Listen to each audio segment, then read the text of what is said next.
Aviso importante para todos os fãs da Roda do Tempo. Estamos prestes a iniciar o capítulo 37, que é um verdadeiro épico, 257 páginas de pura emoção, o que representa cerca de 12 horas de áudio. Devido à extensão, não será possível produzir todo esse conteúdo de uma vez. Por isso, vou postar em partes, com vídeos de aproximadamente 1 hora cada. Porém, vale destacar que a narrativa deste capítulo é muito coesa, com poucas pausas naturais, o que torna um pouco mais difícil encontrar os momentos ideais para as quebras. Ainda assim, me comprometo a fazer o melhor possível para manter a fluidez da história. Também vou me esforçar para manter a frequência diária de postagens, para que vocês possam acompanhar sem longas esperas. Agradeço desde já pela compreensão e pelo apoio constante de todos vocês. A roda continua a girar. Capítulo 37. A última batalha. O amanhecer rompeu naquela manhã em Polov Heights, mas o sol não brilhou sobre os defensores da luz. Do oeste e do norte, vieram os exércitos das trevas para vencer esta última batalha e lançar uma sombra sobre a terra, para inaugurar uma era em que os lamentos do sofrimento seriam ignorados. Do caderno de Loial, filho de Arente, filho de Alan, a quarta era. Lan ergueu sua espada enquanto galopava com Mandarb pelo acampamento. Acima, as nuvens matinais começaram a sangrar em vermelho, refletindo enormes bolas de fogo que se erguiam do enorme exército Charan que se aproximava do oeste. Elas se arqueavam graciosamente no céu, parecendo lentas devido à grande distância. Grupos de cavaleiros saíram do acampamento, juntando-se a Lan. Os Malquieri restantes cavalgavam logo atrás dele, mas sua força havia aumentado como uma maré. Andere juntou-se a ele na frente, com a bandeira de Malquier, a garça dourada, servindo como um estandarte para todas as terras da fronteira. Eles estavam ensanguentados, mas não derrotados. Derrubar um homem e você veria do que ele era feito. Aquele homem poderia correr. Se não corresse, se ele se levantasse com sangue no canto da boca e determinação nos olhos, então você saberia. Aquele homem estava prestes a se tornar verdadeiramente perigoso. As bolas de fogo pareciam se mover mais rapidamente à medida que caíam, atingindo o acampamento em explosões de fúria vermelha. Explosões sacudiam o chão. Gritos próximos se elevavam, acompanhando o estrondo dos cascos. Homens imóveis se juntaram a ele. Matt e Calton espalharam notícia por todos os acampamentos de que mais cavalaria era necessária para se juntar ao avanço de Lan e substituir os soldados perdidos. Ele também havia revelado o custo disso. A cavalaria estaria na vanguarda da luta, rompendo as linhas de Trolloc e Charan, e teria pouco descanso. Eles carregariam o peso das baixas naquele dia. Mesmo assim, homens se juntaram a ele. Fronteiriços que já deveriam estar velhos demais para cavalgar. Mercadores que haviam deixado de lado a bolsa de dinheiro e empunhado a espada. Um número surpreendente de sulistas, incluindo muitas mulheres, usando couraças e capes de aço ou couro, carregando lanças. Não havia lanças suficientes para todos. Metade dos que se juntam parecem mais fazendeiros do que soldados. Andere gritou para ele por cima do barulho dos cascos. Você já viu um homem ou uma mulher dos dois rios cavalgando, Andere? Lan gritou de volta. Não posso dizer que sim. Assista e se surpreenda. A cavalaria de Lan chegou ao rio Mora, onde um homem de cabelos longos e cacheados, vestindo um casaco preto, estava de pé, com as mãos cruzadas atrás das costas. Logain agora tinha 40 Aes Sedai e Ashamen com ele. Ele observou a força de Lan e então ergueu a mão para o céu, amassando uma enorme bola de fogo em queda como se fosse um pedaço de papel. O céu rachou como um raio, e a bola de fogo se rompeu, lançando faíscas para todos os lados, fumaça se espalhando no ar. Cinzas caíram, queimando, atingindo o rio caudaloso e se espalhando em preto e branco por sua superfície. Lan diminuiu a velocidade de Mandarba ao se aproximar do Val a Val, logo ao sul das colinas. Logain estendeu a outra mão em direção ao rio. As águas se agitaram e então se ergueram no ar como se fluíssem por uma rampa invisível. Elas desabaram do outro lado, uma cachoeira violenta, enquanto parte da água transbordava pelas margens do rio. Lan acenou para Logain e continuou, guiando Mandarb sob a cachoeira e cruzando as rochas ainda úmidas do val. A luz do sol filtrava-se pelas águas do rio acima, brilhando sobre Lan enquanto ele atravessava o túnel com estrondo, seguido por Andere e os Malquieri. A cachoeira rugia à sua esquerda, lançando uma névoa d'água. Lan estremeceu ao ir romper de volta para a luz, e então avançou pelo corredor em direção aos Charans. À sua direita, erguiam-se as colinas, à sua esquerda, os pântanos, mas havia uma passagem de terreno sólido e plano ali. Lá em cima, arqueiros, besteiros e dragoneiros preparavam-se para disparar saraivadas contra os inimigos que se aproximavam. Charans na frente, uma enorme força de Trolloc se reunindo atrás, todos diretamente a oeste das colinas. O estrondo do fogo de dragão sacudiu o ar do topo das colinas, e logo Charans tiveram que lidar com suas próprias explosões. Lan preparou sua lança, mirou em um soldado Charan que avançava em direção às colinas Polov e então se preparou. Elaine levantou a cabeça bruscamente, virando-se para o lado.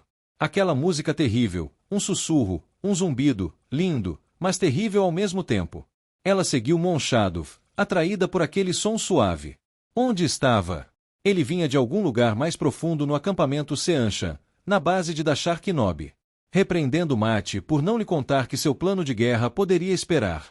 Ela precisava encontrar a fonte daquele som maravilhoso, daquele. Elaine! Disse Birgitte. Elaine instigou seu cavalo para a frente. Elaine! Dragar! Dragar! Elaine se sacudiu, então olhou para cima e viu as criaturas caindo como gotas d'água no acampamento ao redor. As guardas abaixaram suas espadas, arregalando os olhos enquanto a cantoria continuava. Elaine teceu um estrondo de trovão. Ele irrompeu dela, cortando o ar, varrendo as guardas e fazendo-as gritar e tapar os ouvidos. A dor atingiu a cabeça de Elaine e ela praguejou, fechando os olhos com choque. E então ela não ouviu mais nada. Esse era o ponto. Ela forçou os olhos a se abrirem para ver Dragar por toda parte, com seus corpos esguios e olhos inumanos. Eles abriram os lábios para cantarolar, mas os ouvidos ensurdecidos de Elaine não conseguiam ouvir a canção. Ela sorriu e então teceu chicotes de fogo, derrubando as criaturas. Ela não conseguia ouvir seus gritos de dor, o que era uma pena. As guardas de Elaine se reagruparam, levantando-se dos joelhos e tirando as mãos dos ouvidos. Ela percebeu, pelos olhares atordoados, que haviam sido ensurdecidas. Birgitte logo as fez atacar o surpreso Dragar. 3 das criaturas tentaram saltar e voar para longe, mas Birgitte acertou cada uma delas com uma flecha de penas brancas, derrubando a última e fazendo-a cair em uma tenda próxima. Elaine acenou, chamando a atenção de Birgitte. Os primeiros sons dos Dragar não vinham de cima, mas de mais longe no acampamento. Elaine apontou, chutando Monshadov para que se movimentasse, liderando suas tropas entre o Seanchan. Por toda parte, homens jaziam olhando para o céu, boquiabertos. Muitos pareciam respirar, mas olhavam com olhos mortos.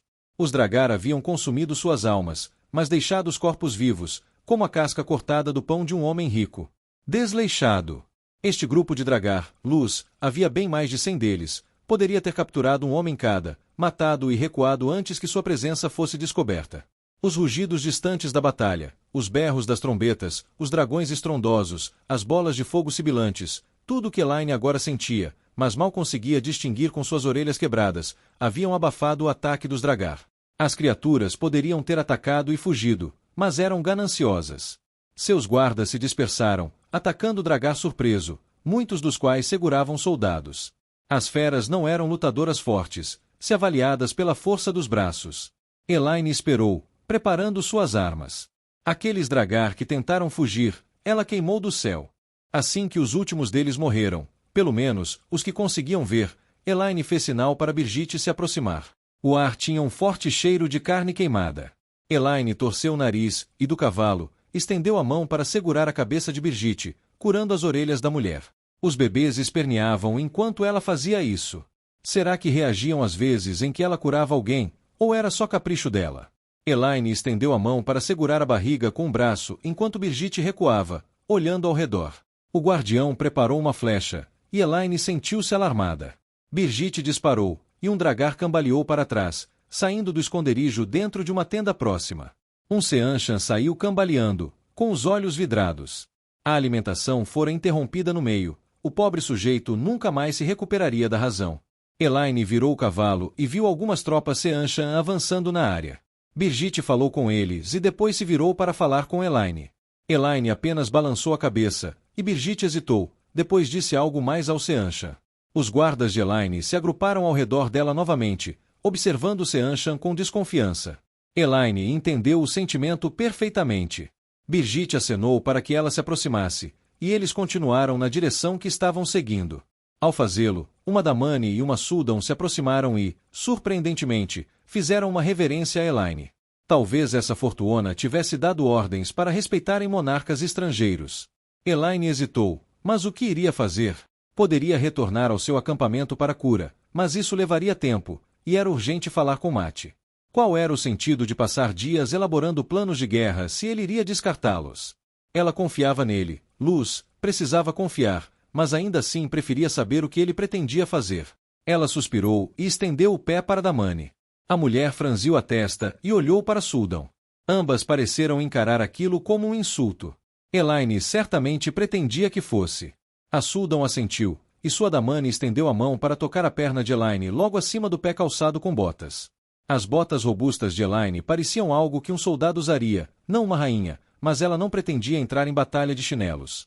Um pequeno choque gélido de cura a percorreu, e sua audição retornou lentamente. Os tons graves retornaram primeiro. Explosões. O estrondo distante do fogo de dragão, o correr do rio próximo. Vários Seanchan conversando. Os médios vieram em seguida, então uma enxurrada de sons. Flaps farfalhando, gritos de soldados, toques de trombetas. Diga a eles para curar os outros, Elaine disse a Birgitte. Birgitte ergueu uma sobrancelha, provavelmente se perguntando por que Elaine não dava ordem ela mesma. Bem, esses Seanchan prestavam muita atenção em quais pessoas podiam falar umas com as outras. Elaine não lhes daria a honra de falar diretamente com eles. Birgitte transmitiu a ordem, e os lábios da Suldan se contraíram. Ela havia raspado as laterais do cabelo. Era nobre. Com a vontade da luz, Elaine conseguiu insultá-la novamente. Eu farei isso, disse a mulher. Mas por que algum de vocês iria querer ser curado por um animal está além da minha compreensão. Os Seanchan não acreditavam em deixar os Damani se curarem.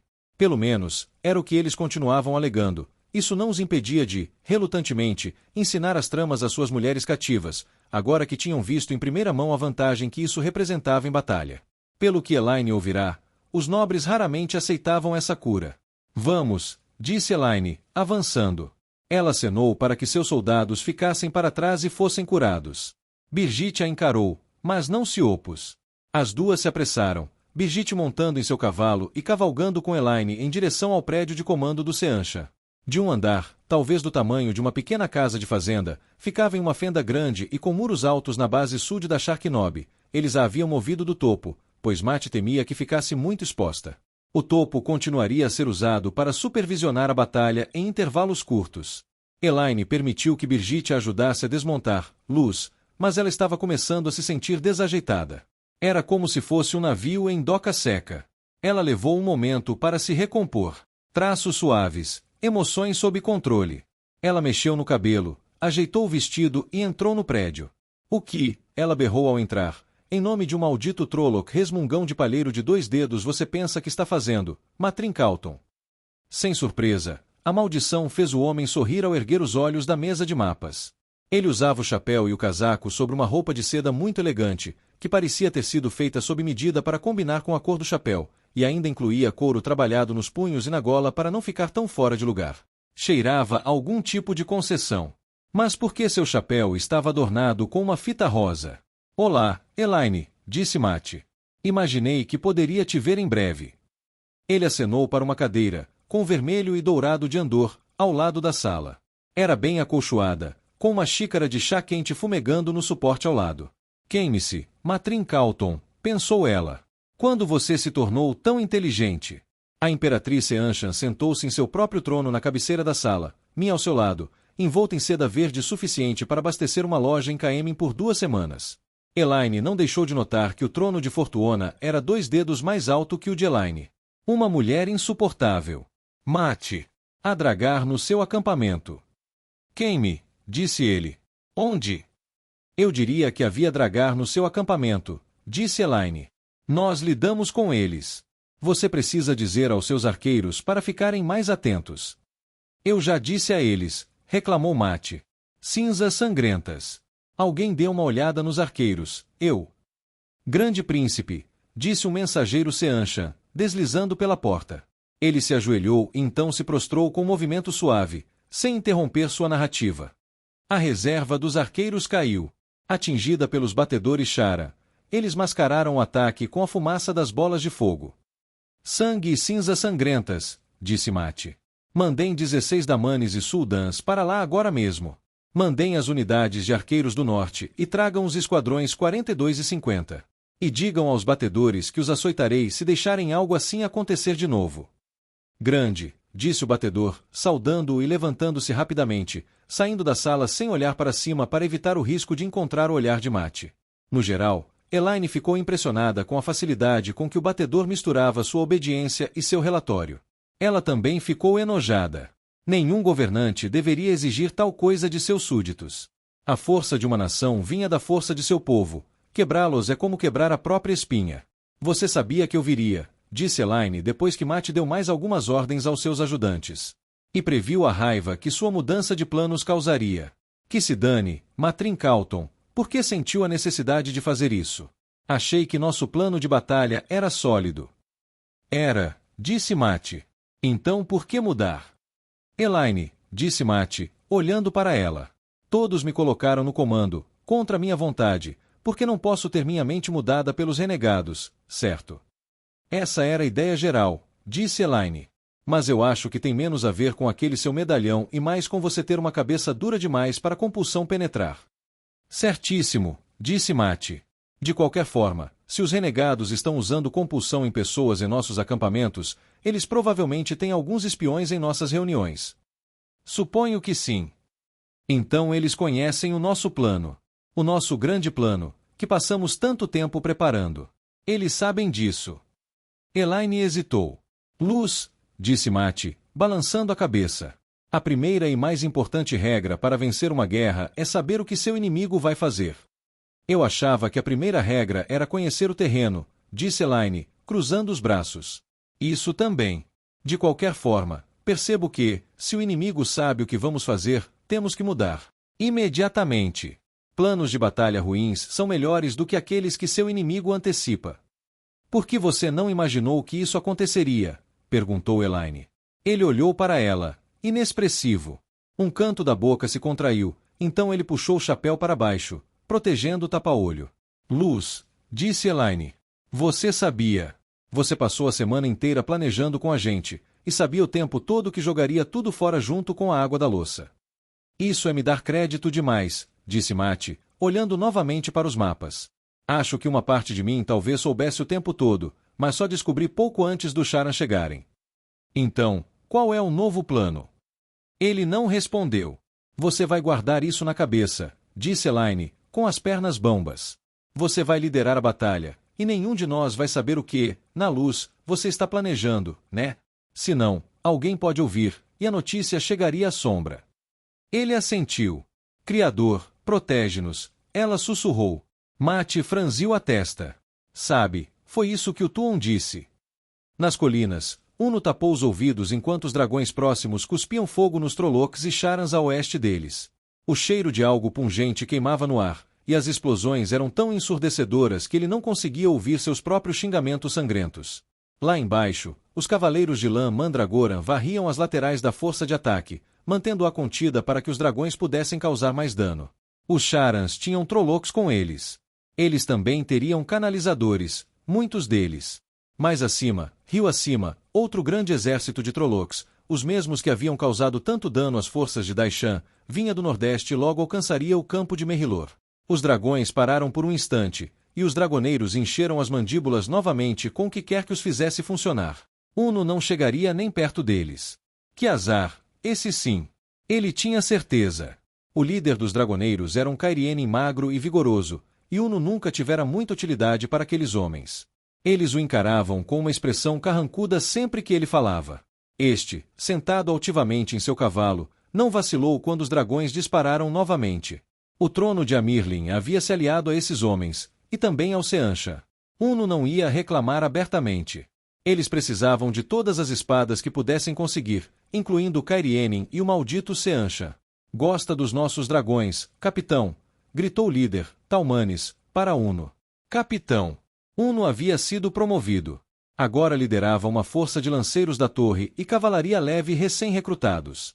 Ele não deveria estar encarregado de absolutamente nada. Ele se sentia feliz como um soldado comum.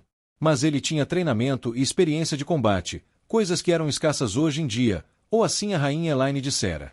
Então agora ele era um oficial impetuoso, liderando cavalaria e soldados de infantaria, nada menos. Bem, ele sabia manejar uma lança, se precisasse usá-la, embora geralmente preferisse lutar a cavalo. Seus homens estavam prontos para defender a borda das colinas caso o inimigo subisse a encosta. Até então, os arqueiros posicionados à frente dos dragoneiros haviam impedido isso, mas em breve, os arqueiros teriam que recuar, e então seriam os malditos soldados comuns a lutar.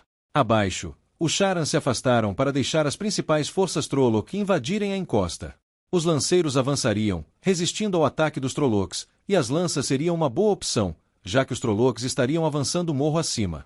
Adicione uma cavalaria flamejante em seus flancos e alguns arqueiros sanguinários atirando através daqueles portões abertos no alto, e eles provavelmente conseguiriam ficar ali por dias.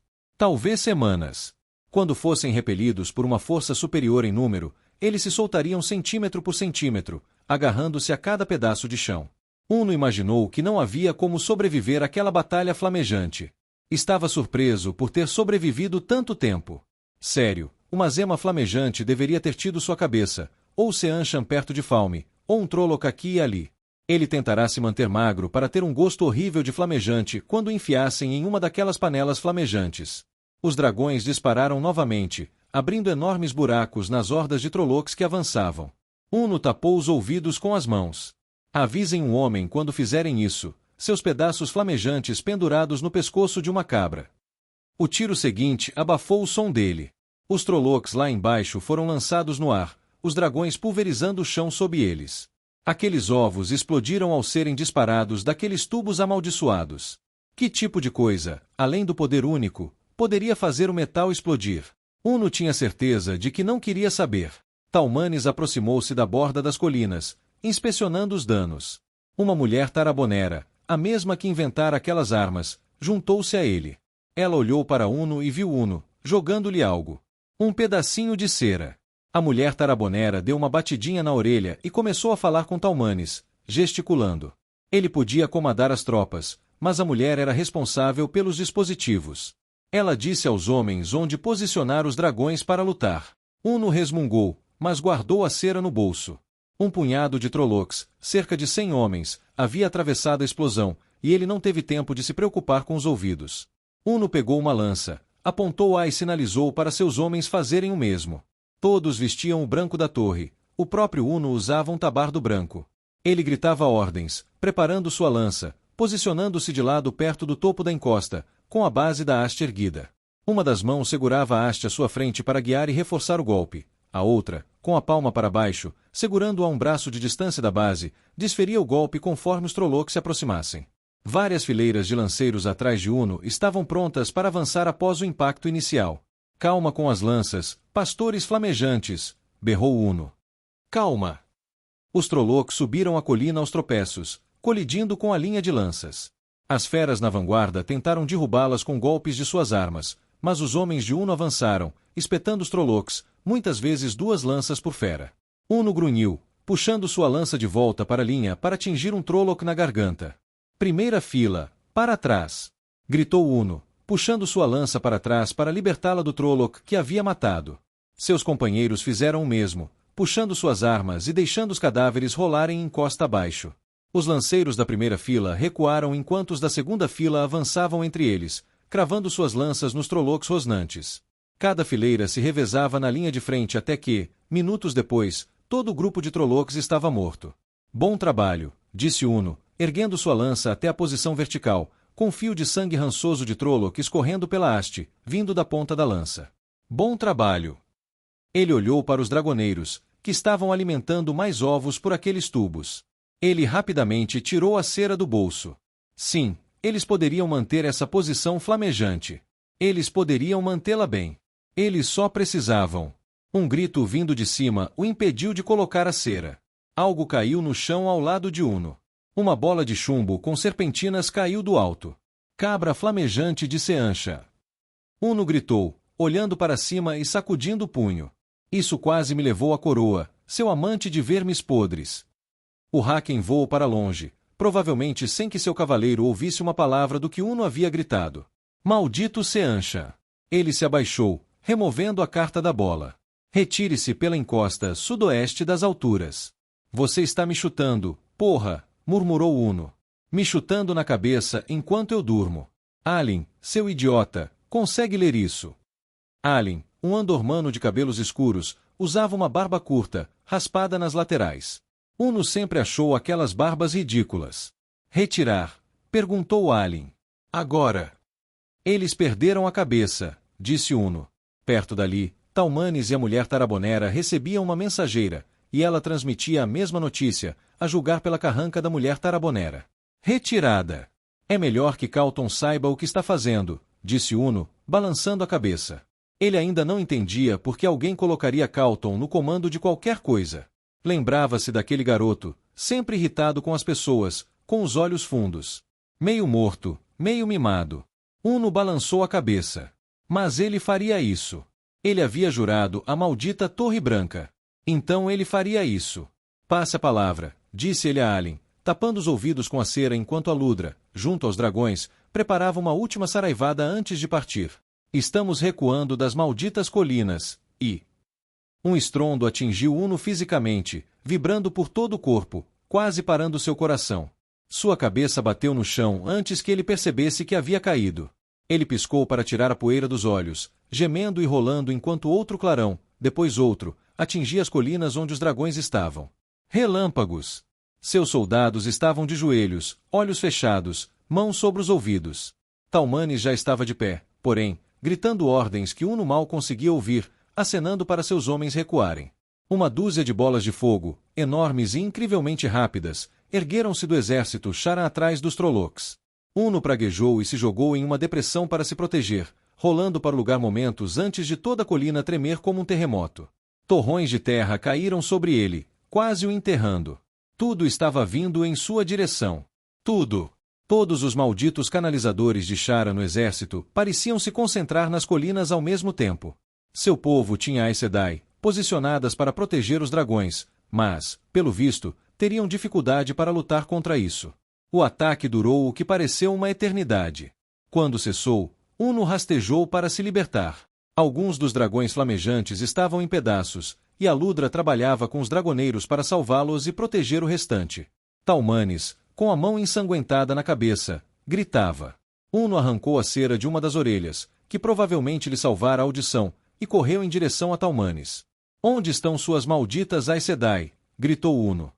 Elas deveriam estar impedindo isso. Eles tinham 4 dúzias deles, com ordens de cortar tramas no ar ou derrubá-las para proteger os dragões. Eles alegavam ser capazes de manter as colinas a salvo de tudo, exceto da chegada do Tenebroso. Agora estavam em ruínas, com os raios caindo sobre eles. Os Trollocs avançavam morro acima novamente. Uno ordenou que Alien formasse a muralha de lanças e contivesse as criaturas, depois correu em direção às Aes Sedai com alguns guardas. Ele se juntou aos guardiões, ajudando as mulheres a se levantarem, em busca de sua líder. Kvamesa Sedai? Perguntou Uno, encontrando a Aes Sedai no comando, que estava se limpando. A esguia Arafelin, de pele escura, resmungava baixinho. O que foi isso? Ela perguntou. Disse Uno. Essa pergunta não era para você, disse ela, examinando o céu. Einar, por que você não viu essas tramas? Um Ashaman correu até nós. Eles vieram tão rápido. Estavam sobre nós antes que eu tivesse tempo de avisar. E, luz. Quem os enviou era forte. Mais forte do que eu já vi, mais forte do que... Uma linha de luz cortava o ar atrás deles. Era enorme, tão longa quanto a fortaleza de Faldara. Girava sobre si mesma, abrindo um vasto portal que cortava o chão no centro das colinas. Do outro lado, estava um homem com uma armadura brilhante feita de prata, com anéis semelhantes a moedas, a cabeça sem capacete, com cabelos escuros e um nariz forte. Ele segurava à sua frente um cetro de ouro, com o topo em forma de ampulheta ou de um cálice fino.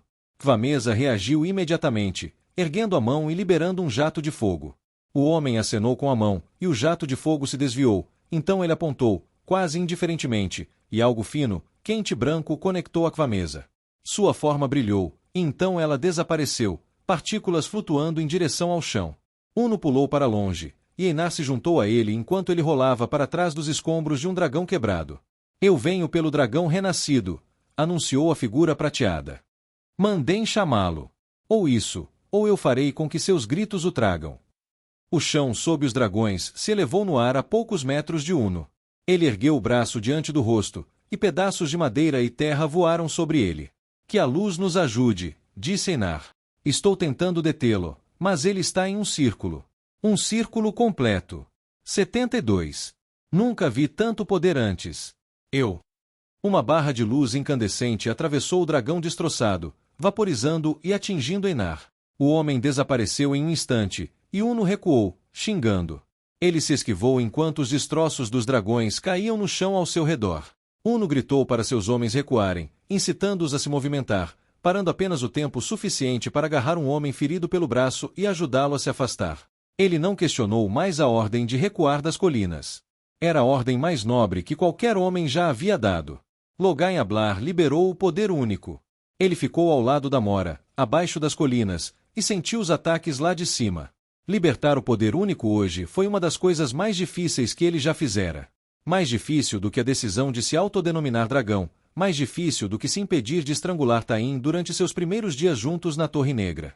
O poder se esvaiu dele, como se suas veias tivessem sido abertas e ele estivesse sangrando no chão. Respirou fundo. Manter aquela parcela do poder único, o de 39 pessoas em um círculo, fora inebriante. Soltar-se o lembrou de sua gentileza, quando o poder lhe fora roubado.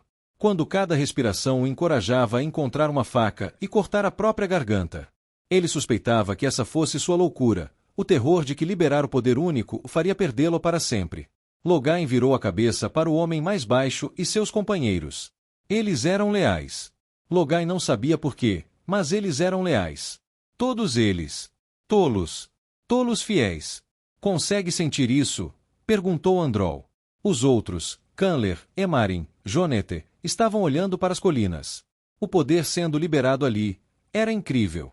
Exigido, disse Emarin. Deve ser ele.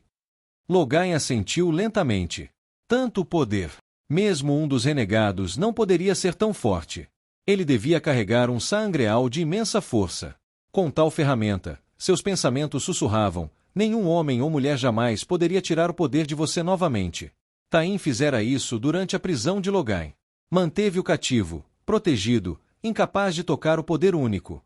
As tentativas de transformá-lo foram dolorosas, esmagadoras. Mas estar sem dizer força, pensou ele, observando aquela poderosa canalização. A ânsia de ser tão forte quase abafou seu ódio por Tain. Por enquanto, não vamos enfrentá-lo, disse Logain. Dividam-se nas equipes previamente combinadas. Seriam uma mulher e 5 ou 6 homens em cada equipe. A mulher e os 2 homens poderiam formar um círculo, enquanto os outros 2 ofereciam apoio. Vamos caçar os traidores da Torre Negra. Pevara, ao lado de Androl, ergueu uma sobrancelha. Você já quer ir caçar Tain? Calton não queria você aqui para ajudar a transportar homens. Deixei claro para Calton, disse Logain. Não passarei esta batalha transportando soldados pelo campo. Quanto às ordens, temos uma diretriz do próprio dragão renascido. Rand Altoras havia chamado de suas últimas ordens para eles, um bilhete entregue com um pequeno angreal de um homem segurando uma espada. A sombra roubou os selos da prisão do tenebroso. Encontre-os. Se puder, por favor, encontre-os. Durante o cativeiro, Androl ouvirá o que julgou ser Tain se gabando das focas. Era a única pista. Logain observou a distância. Suas forças estavam recuando das colinas. Logain não conseguia ver a formação de dragões de onde estava, mas as grossas linhas de fumaça não eram um sinal positivo da segurança deles. Ele ainda dá ordens, pensou Logain. Será que ainda estou inclinado a obedecê-las? Para ter a chance de se vingar de Tain? Sim, ele seguiria as ordens de Rand Altor. Antigamente, ele não teria questionado tanto a possibilidade de fazê-lo. Isso fora antes de seu cativeiro e tortura. Vá, disse Logain ao seu Ashaman. Você leu o que o Senhor Dragão escreveu. Precisamos recuperar os selos a todo custo. Nada é mais importante do que isso. Precisamos torcer para que Tain realmente os tenha. Fique atento a sinais de homens canalizando, Cassius, Mátios. Não importava se aqueles homens canalizando eram charas. Os Ashaman ajudariam nessa batalha, removendo os canalizadores inimigos de qualquer maneira. Eles já haviam discutido a tática antes. Ao sentirem a canalização dos homens, poderiam usar saltos de portal para localizar onde estavam, tentar surpreendê-los e atacar. Se virem um dos homens de Taim, disse Logain, tentem capturá-lo para que possamos espioná-lo onde Taim montou sua base. Ele fez uma pausa. Se tivermos sorte, o próprio Emiael estará aqui. Cuidado, pois ele pode estar carregando selos. Não seria bom destruí-los em nosso ataque. Se o virem, retornem e me avisem onde ele está. As equipes de Logain partiram. Deixaram-no com Gabrele, Arel Malevin e Carodin Manfor. Foi bom que pelo menos alguns de seus homens mais habilidosos estivessem ausentes da torre durante a traição de Taim. Gabrele olhou para Logain com olhos serenos. E quanto a Tovene? Perguntou. Vamos matá-la se a encontrarmos. É tão simples assim para você? Sim. Ela. Você preferiria viver, Gabrele, se fosse ela? Viver e servi-lo. Ela fechou a boca, os lábios apertados. Ela ainda o temia. Ele podia sentir isso. Ótimo! Era isso que você desejava, sussurrou sua mente, quando ergueu a bandeira do dragão. Quando buscou salvar a humanidade. Você fez isso para ser temido? Odiado? Ele ignorou aquela voz. As únicas vezes em que realizará algo na vida aconteceram quando era temido. Era a única vantagem que tinha contra Siwan e Leane. O Logain primitivo, aquele algo profundo dentro dele que o impulsionava a continuar vivendo, precisava que as pessoas o temessem. Você consegue senti-la? Perguntou Gabrele. Eu liberei o vínculo. A inveja dela foi aguda e imediata. Isso o chocou. Ele achava que ela estava começando a gostar, ou pelo menos a sofrer, do lugar deles juntos. Mas, claro, era tudo uma encenação para que ela pudesse tentar manipulá-lo. Esse era o jeito Aes Sedai. Sim, ele já havia sentido desejo por ela antes, talvez até afeição. Não tinha certeza se podia confiar no que achava que sentia por ela. Parecia que, por mais que tentasse ser forte e livre, seus pauzinhos haviam sido manipulados desde que ele era um filhote. A canalização de Demandred irradiava força. Que poder! Um estrondo alto soou nas alturas. Logain riu, jogando a cabeça para trás. Corpos, como folhas, foram arremessados das alturas para o ar. Liguem-se a mim, ordenou aos que permaneceram com ele. Juntem-se a mim em um círculo e vamos caçar o Emiael e seus homens também. Que a luz me mostre que posso encontrá-lo. Minha mesa merece apenas a melhor carne, o próprio veado-chefe. E depois disso, quem diria? Ele sempre quisera se testar contra um dos renegados. Logain agarrou a fonte novamente, agarrando-se aos golpes de Saidin como se fosse uma serpente se contorcendo e tentando mordê-lo. Ele usou seu angreal para atrair mais, então o poder dos outros fluiu para ele. Ele riu mais alto. Gavin se sentia tão cansado. Normalmente, aquela semana de preparação teria descansado, mas hoje ele se sentia como se tivesse caminhado dezenas de léguas. Não havia como evitar. Ele forçou sua atenção para o portal na mesa à sua frente, com vista para o campo de batalha. Tem certeza de que eles não conseguem ver isso? Perguntou a Yukiri. Tenho certeza, respondeu ela. Foi testado exaustivamente. Ela estava se tornando habilidosa com esses portais de observação. Ela havia criado este em cima de uma mesa trazida de Tar Valon para o acampamento deles. Ele olhava para o campo de batalha como se estivesse olhando para um mapa. Se você realmente tornou o outro lado invisível, disse Egwene especulativamente, isso pode ser realmente útil. Seria mais fácil avistá-lo de perto, admitiu Yukiri. Este está tão alto no céu que ninguém lá embaixo conseguirá vê-lo. Gavin não gostava de Egwene parada ali, com a cabeça e os ombros pendendo sobre o campo de batalha. Ele se conteve. O portal era o mais seguro possível. Ele não podia protegê-la de tudo. Luz, Bryne disse suavemente, eles estão nos cortando em pedaços. Gavin olhou para ele. O homem rejeitou sugestões, mesmo as mais fortes, de que ele retornasse às suas propriedades. Insistiu que ainda era capaz de empunhar uma espada, só não podia ser autorizado a liderar. Além disso, argumentou, qualquer um deles poderia estar sob compulsão. De certa forma, saber que ele estava lhes dava uma vantagem. Pelo menos ele, podiam observá-lo. E Siwan obedeceu, segurando o braço dele protetoramente. As únicas outras pessoas na tenda eram Silviana e Doezine. A batalha não estava indo bem. Calton já havia perdido as colinas. O plano original era mantê-las o máximo possível, e os dragões estavam em pedaços. O ataque de Demandred com o poder único fora muito mais poderoso do que qualquer um deles previra. E o outro grande exército Trolloc chegará do nordeste e pressionava os defensores de Calton rio acima. O que ele está planejando? perguntou Egvene, batendo na lateral da mesa. Gritos distantes ecoavam pela abertura. Se isso continuar, nossos exércitos serão cercados. Ele está tentando armar uma armadilha, disse Bryne. Que tipo de armadilha? É um palpite, disse Bryne, e Light sabe que minha própria avaliação não é mais tão confiável quanto antes. Parece que Calton está planejando concentrar tudo em uma única batalha, sem adiar, sem tentar cansar os Trollocs. Do jeito que está indo, a decisão será tomada em dias. Talvez horas.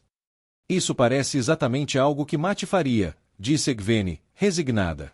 A força dessas tramas, disse Lelaine, esse poder. A demanda é em um círculo, disse Egvene. Testemunhas oculares dizem que é um círculo completo. Algo que não se via desde a Era das Lendas. E ele tem um sangreal. Alguns dos soldados o viram, um cetro. Gavin observava a luta lá embaixo, com a mão na espada. Podia ouvir os homens gritando enquanto Demandred disparava onda após onda de fogo contra eles. A voz do renegado retumbou de repente, elevando-se no ar. Onde você está, Leosterin? Você foi visto disfarçado em todos os outros campos de batalha. Você também está aqui? Lute comigo. A mão de Gavin apertou a espada. Soldados desceram em massa pelo lado sudoeste das colinas, para atravessar o val. Alguns pequenos grupos resistiram nas encostas, e dragoneiros ali, minúsculos como insetos para Gavin, conduziram os dragões restantes para segurança, puxados por mulas. Demandred lançou destruição sobre as tropas em fuga. Ele era um exército à parte, arremessando corpos para o ar, explodindo cavalos, queimando e destruindo. Ao seu redor, seus Trollocs tomaram o terreno elevado. Seus gritos brutais ecoaram pelo portal. Vamos ter que lidar com ele, mãe, disse Silviana. Em breve. Ele está tentando nos atrair, disse Egvene. Ele tem aquele sangreal. Poderíamos construir um círculo de 72 nós mesmos, mas e depois? Cair na armadilha dele? Seremos massacrados. Que escolha temos, mãe? Perguntou Lelaine. Luz. Ele está matando milhares. Matando milhares. E ali estavam eles. Gavin deu um passo para trás. Ninguém pareceu notar sua retirada, exceto Yukiri, que ansiosamente se aproximou e tomou seu lugar ao lado de Egvene. Gavin saiu da tenda e, quando os guardas o olharam, disse que precisava de um pouco de ar fresco. Egvene aprovaria. Ela sentia o cansaço que ele sentia ultimamente, já havia mencionado isso várias vezes. Suas pálpebras pareciam ter pesos de ferro puxando-as para baixo. Gavin olhou para o céu enegrecido. Podia ouvir os estrondos distantes. Por quanto tempo ficaria parado sem fazer nada enquanto homens morriam? Você prometeu, pensou ele. Você disse que estava disposto a ficar na sombra dela. Isso não significava que ele precisava parar de fazer trabalhos importantes, certo? Ele procurou na bolsa e tirou um anel das facas sangrentas. Colocou-o e imediatamente suas forças retornaram, a exaustão desapareceu. Ele hesitou, então pegou os outros anéis e os colocou também. Na margem sul do rio Mora, em frente às ruínas a nordeste de Dashar-Kenobi, Tan Altor invocou o vazio como Quintin lhe ensinara anos atrás. Tan imaginou a chama única e despejou suas emoções nela. Acalmou-se, mas então a calma o abandonou, deixando nada. Como uma parede recém-pintada, bela e branca, que acabará de ser lavada. Tudo se dissipou. Tan era o vazio. Ele puxou seu arco, o bom teixo negro se curvando, a flecha em sua bochecha. Ele mirou, mas isso era apenas uma formalidade. Quando ele estivesse tão fortemente dentro do vazio, a flecha faria exatamente o que ele ordenasse. Ele não sabia disso, assim como o sol não sabia que nasceria ou os galhos não sabiam que suas folhas cairiam. Essas não eram coisas conhecidas, eram coisas que eram. Ele disparou, a corda do arco estalando, a flecha perfurando o ar. Outra seguiu, depois mais uma. Ele tinha 5 flechas no ar ao mesmo tempo, cada uma mirando em antecipação aos ventos instáveis. Os primeiros 5 Trollocs caíram enquanto tentavam atravessar uma das várias pontes de jangada que conseguiram colocar no rio ali. Os Trollocs odiavam água, até mesmo águas rasas os intimidavam. Seja lá o que Mate tivesse feito para proteger rio acima, estava funcionando por enquanto, e o rio ainda fluía. A sombra tentaria impedi-lo. Estava tentando impedi-lo. Ocasionalmente, uma carcaça de Trolloc ou mula passava flutuando, vinda de muito longe rio acima. Tan continuou a atirar flechas, com Abel e os outros homens de 2 rios se juntando a ele. Às vezes, miravam na massa, sem acertar um Trolloc específico, embora isso fosse raro. Um soldado comum poderia atirar sem mira e presumir que sua flecha encontraria carne, mas não um bom arqueiro de 2 rios. Flechas eram baratas para soldados, mas não para lenhadores. Trollocs caíam em ondas. Ao lado de Tan e dos homens de 2 rios, besteiros acionavam suas armas e disparavam onda após onda contra os proles das sombras. Os Trollocs atrás chicoteavam os Trollocs, tentando incitá-los a atravessar o rio, com pouco sucesso. A flecha de Tan atingiu um desvanecido bem onde seus olhos deveriam estar. Perto dali, um homem corpulento chamado Baird assobiava em agradecimento, apoiando-se em seu machado e observando as flechas caírem. Ele fazia parte do grupo de soldados posicionado logo atrás dos arqueiros para se aproximar e protegê-los, assim que os Trollocs fossem forçados a atravessar. Baird era um dos líderes mercenários que se infiltraram no exército e, embora fosse andorano, nem ele nem os cerca de 100 homens que liderava falavam de onde tinham vindo. Preciso de um desses arcos, disse Baird aos companheiros. Queimem-me, estão vendo isso? Perto dali, Abel e Aziz sorriam, continuando a atirar. Tan não sorriu. Não havia humor algum no vazio, embora, do lado de fora, um pensamento pairasse. Tan sabia porque Abel e Aziz haviam sorrido. Ter um arco de 2 rios não transformava ninguém em um arqueiro de 2 rios. Acho, disse Galad da Modred, a cavalo, ali perto, que você provavelmente causaria mais dano a si mesmo do que ao inimigo, se tentasse usar uma dessas. Autor, por quanto tempo? Tan disparou outra flecha. Mais 5, disse ele, pegando a próxima flecha na aljava lateral. Ele a ergueu, disparou e continuou. 2, 3, 4, 5. Mais 5 Trollocs mortos. Ao todo, ele disparou mais de 30 flechas. Errou uma vez, mas apenas porque Abel matou o Trolloc que Tan mirava. Arqueiros, parem! Tan gritou. Os homens de 2 rios recuaram, e Tan liberou o vazio, enquanto um grupo de Trollocs, desgarrado, cambaleava na margem. Tan ainda liderava as tropas de Perrin, até certo ponto. Mantos brancos, Gyaldanin e a Guarda do Lobo dependiam de Tan para a palavra final, mas cada um também tinha seus próprios líderes. Ele comandava pessoalmente os arqueiros. Perrin, é melhor você se recuperar bem. Quando Aral encontrou o garoto caído na grama nos arredores do acampamento no dia anterior, ensanguentado e à beira da morte. Luz, que assustou a todos. Perrin estava em segurança em Mayenne, onde provavelmente passaria o resto da última batalha. Um homem não se recuperava rapidamente do tipo de ferimento que o rapaz sofrerá, mesmo com a cura Aes Sedai. Perrin provavelmente ficaria quase louco se perdesse a luta, mas às vezes isso acontecia. Fazia parte de ser um soldado. Tan e os arqueiros recuaram para as ruínas a fim de obter uma melhor visão da batalha, e ele organizou seus arqueiros caso fossem necessários, enquanto mensageiros traziam mais flechas. Mate havia posicionado todas as tropas de Perrin ao lado dos Jurados do Dragão, liderados por Tina, uma mulher escultural. Tan não fazia ideia de onde ela viera ou por que estava no comando. Ela tinha o porte de uma dama, a constituição física de uma Aiel e a cor de uma Saldiana. Os outros pareciam ouvi-la. Jurados do Dragão fazia pouco sentido para Tan, então ele se manteve fora do caminho deles. O exército de Tan receberá ordens para resistir. Mate esperava que o ataque de Sharan e Trolloc vindo do oeste fosse o mais forte. Portanto, Tan ficou surpreso ao ver Mate enviando mais reforços rio acima, vindos do Val. Os mantos brancos eram recém-chegados, e suas roupas ondulavam enquanto avançavam pela margem do rio, cortando caminho entre os Trollocs que tropeçavam em suas pontes instáveis. Flechas começaram a voar dos Trollocs na outra margem em direção a Galad e seus homens. Os estalos e o tilintar das pontas de flechas nas armaduras e escudos dos mantos brancos soavam como granizo no telhado. Tan ordenou que Arganda trouxesse seus soldados de infantaria, incluindo Baird e os mercenários. Não tinham lanças suficientes, então os homens de Arganda empunharam alabardas e lanças. Homens começaram a gritar e morrer, Trollocs uivando. Perto da posição de Tan, na retaguarda, Liandre surgiu cavalgando, cercada por soldados de infantaria bem armados. Tan ergueu o arco para ela, e ela sentiu, depois se recostou para observar. Ela queria estar ali para a batalha. Tan não podia culpá-la, nem podia culpá-la por ordenar que seus soldados a levassem ao primeiro sinal de que a batalha estava se voltando contra eles. Tan. Danil veio cavalgando, e Tan acenou para Bel assumir o comando dos arqueiros. Ele caminhou até Danil, encontrando o rapaz à sombra das ruínas. Dentro daquelas muralhas destruídas, os reservas de Tan assistiam à batalha com nervosismo. A maioria deles eram arqueiros escolhidos entre os mercenários e os jurados do dragão. Muitos desse último grupo nunca haviam estado em batalha antes. Bem, a maioria dos homens de Dois Rios também não, até alguns meses atrás. Eles aprenderiam rápido. Acertar um Trolloc com uma flecha não era tão diferente de acertar um veado.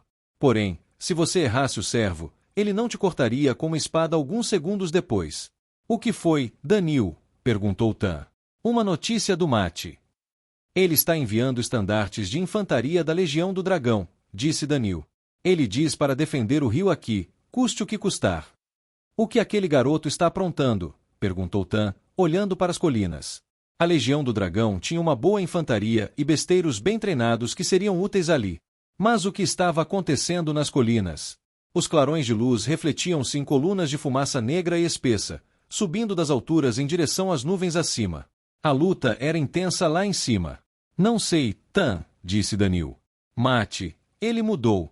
Acho que mal o conheço. Ele sempre foi meio canalha, mas agora... Luz, Tan.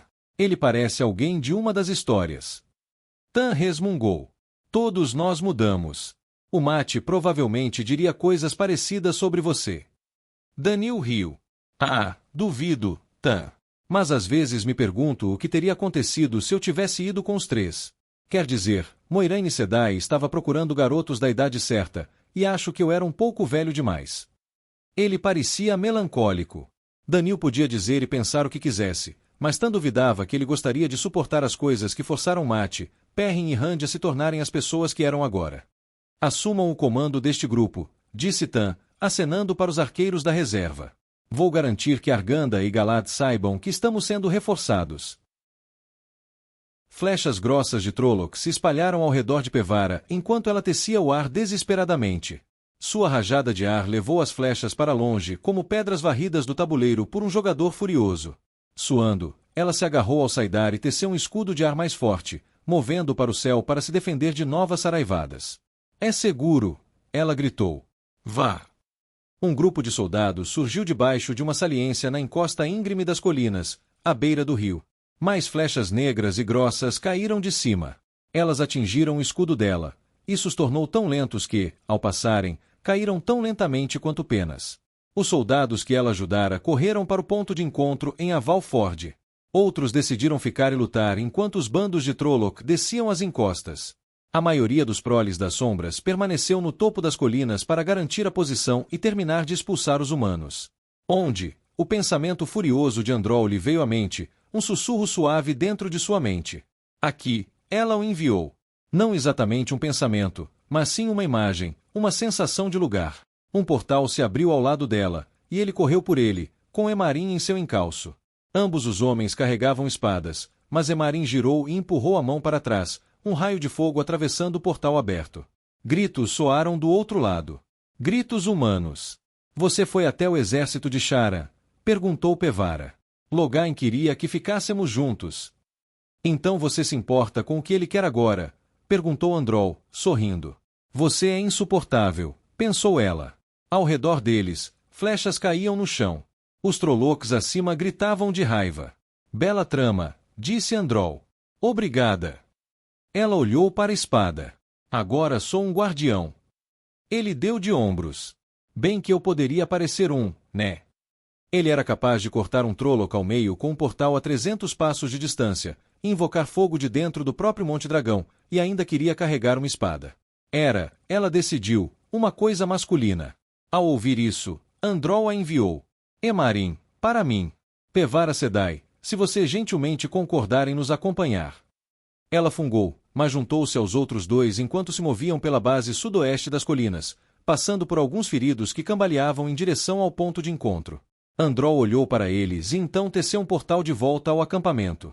Os homens que recuavam gritaram de surpresa e agradecimento, e cambalearam por ele até a segurança. Androl tinha se tornado mais confiante desde que deixaram a Torre Negra. Quando se conheceram, ele demonstrava hesitação em relação a tudo o que fazia. Uma espécie de humildade nervosa. Nada mais. Androl, Emarim disse, apontando para a encosta com sua espada. Eu os vejo, disse Androl. Lá em cima, Trollocs inundavam o topo das colinas como piche fervendo pela lateral de uma panela. Atrás, o portão de Androl se fechou, aquele grupo de soldados a salvo. Outros gritaram ao vê-lo se aproximar. Você não pode salvar a todos, pensou Pevara severamente para Androl, sentindo sua pontada de angústia. Mantenha o foco na tarefa em questão. Os três se moveram entre os soldados, mirando em vários canalizadores que sentiam à frente. Jonete, Canler e Theodrin estavam lá, atirando em grupos de Trollocs. Sua posição estava sendo invadida. Jonete, Canler, para mim, disse Androl, passando por eles e abrindo um portal à sua frente. Pevara e Emarim o seguiram, agachando-se e encontrando-se no topo das colinas, algumas centenas de passos de distância. Jonete e os outros o seguiram, juntando-se a eles enquanto o grupo passava correndo por um grupo de Trollocs assustados. Canalização! Gritou Pevara. Luz, mas era difícil correr com aquelas saias. Androl sabia disso, não sabia? Androl abriu outro portal para eles quando algumas rajadas de fogo vieram da direção de alguns Charans no topo das colinas. Pevara correu, começando a ofegar. Eles apareceram do outro lado dos Charans, que atiravam onde Pevara estivera momentos antes. Pevara aguçou os sentidos, tentando localizar, ou sentir, sua presa. Os Charans se viraram para eles e apontaram, mas então gritaram quando Androl lançou uma avalanche de neve sobre eles de um portal lateral. Ele havia tentado fazer aqueles portões da morte que os outros Ashamen usavam, mas a trama era aparentemente diferente o suficiente para que ele tivesse problemas. Em vez disso, ele se concentrou no que fazia bem. Grupos de guardas da torre ainda lutavam no topo das colinas, mantendo-se firmes contra as ordens. Pedaços dos dragões, incluindo os grandes tubos de bronze disparadores, jaziam fumegantes ali perto, em meio a cadáveres queimados. Milhares e milhares de Trollocs uivavam, a maioria nas bordas das colinas, disparando flechas contra os que estavam abaixo. Seus rugidos alegres deixaram Pevara nervosa, e ela teceu a terra e enviou os fluxos em direção ao solo perto de um grupo deles. Um grande pedaço de terra tremeu e depois se partiu, jogando 2 dúzias de Trollocs pela borda. Estamos chamando a atenção de novo, disse Emarim, incendiando um Mirdraal que vinha se esgueirando em sua direção. Ele se debatia nas chamas, guinchando com uma voz inumana, recusando-se a morrer. Suando, Pevara emprestou seu fogo ao de Emarim, queimando a criatura até que ela não passasse de ossos. Bem, isso não é de todo ruim, disse Androl. Se chamarmos atenção suficiente, mais cedo ou mais tarde, um dos Aja Negros ou um dos homens de Taim decidirá nos confrontar. Jonete praguejou. É como pular num formigueiro e esperar ser mordido. Na verdade, é bem parecido, disse Androl. Fiquem de olho. Eu cuido dos Trollocs. Essa é uma afirmação bastante forte, Pevara enviou a ele. A resposta dele foi calorosa, como o calor de uma chapa de cozinha. Parecia heroica. Imagino que você precise de um pouco mais de força, não? Sim, por favor, ele enviou. Ela iniciou a ligação. Ele absorveu a força dela, assumindo o controle do círculo. Como sempre, conectar-se com ele foi uma experiência avassaladora. Ela sentiu suas próprias emoções ricochetearem contra ele e contra ela novamente, e isso a fez corar. Será que ele sentia como ela estava começando a encará-lo?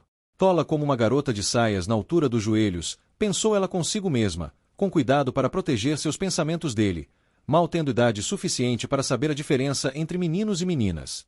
E no meio de uma guerra, ainda por cima. Ela achou difícil controlar suas emoções, como uma Aes Sedai deveria, enquanto estava conectada com Androl. Seus eu se misturavam, como tintas em espiral despejadas na mesma tigela. Ela lutou contra isso, determinada a manter sua própria identidade. Isso era vital durante a conexão, e ela havia aprendido isso inúmeras vezes. Androl estendeu a mão para um grupo de Trollocs que começava a disparar flechas contra ele. O portal se abriu, consumindo as flechas. Ela olhou ao redor e as viu caindo sobre outro grupo de Trollocs. Portais se abriram no chão, lançando Trollocs por eles, fazendo-os parecer a centenas de metros de altura. Um pequeno portal cortou a cabeça de um Mirdraal no pescoço, deixando-se debater, espalhando sangue escuro no solo. A equipe de Androl estava perto da parte oeste das colinas, onde os dragões haviam sido posicionados. Havia crias das sombras e Charans por todos os lados. Androl, canalizando.